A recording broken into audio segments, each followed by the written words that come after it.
Shalom semuanya, kali ini saya sedang berada di kota Hat Yai, Thailand.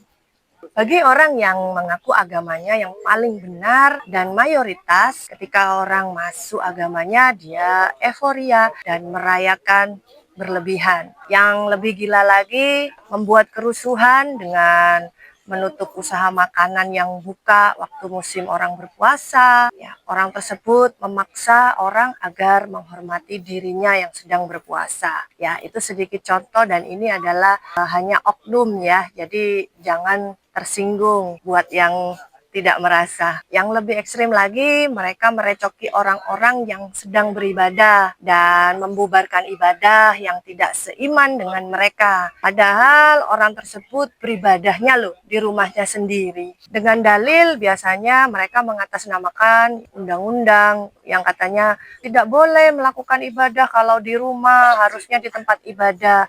Ya, sedangkan mereka biasanya yang mayoritas sah-sah aja mau melakukan di mana, di rumah, di tempat ibadah, bahkan di jalan-jalan. Ya, kebanyakan dari oknum-oknum mereka ini ya kalau ditanya apakah mereka mengenal Tuhan yang sesungguhnya, ya saya percaya 1000% pasti tidak. Nah, karena apapun agamanya harusnya dia percaya dengan keadilan dan kasih Tuhan yang memberikan hujan dan panas yang sama kepada semua makhluk ciptaannya walaupun berbeda agama. Ya, kalau Anda merasa seperti yang saya sebutkan tadi, ya perlu dikoreksi gitu loh.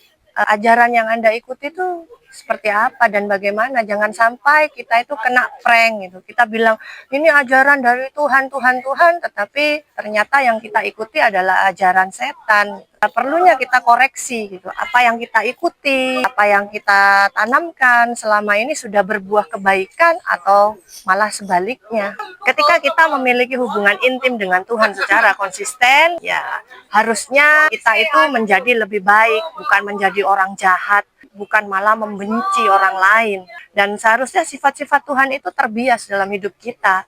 Ada kasih, keadilan, dan tentu saja yang terpenting adalah kedamaian.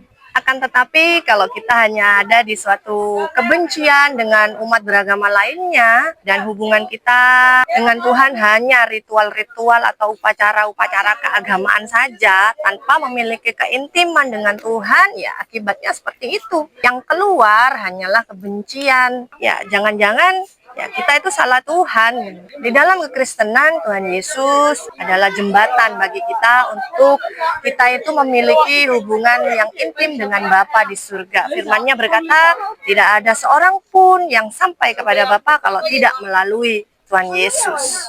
Kita yang penuh dengan kelemahan setiap saat bisa dilayakkannya oleh karena penebusannya. Kita bisa menghadap dan memiliki hubungan dengan Allah itu sendiri. Mari kita bangun hubungan dengan Bapa di surga dengan penuh iman di dalam nama Tuhan Yesus. Ingat pengorbanannya setiap kali kita sulit berkonsentrasi atau disibukkan dengan hal-hal dunia ini. Karena hidup di dunia ini hanya sementara. Kata firman, 70 tahun atau 80 tahun itu pun kalau kita kuat. Selebihnya kita akan hidup selama-lamanya bersama dengan Tuhan. Makanya ayo cari Tuhan, jangan sampai kita semua kena prank dengan setan. Salam dari saya, Lucy. Tuhan Yesus memberkati.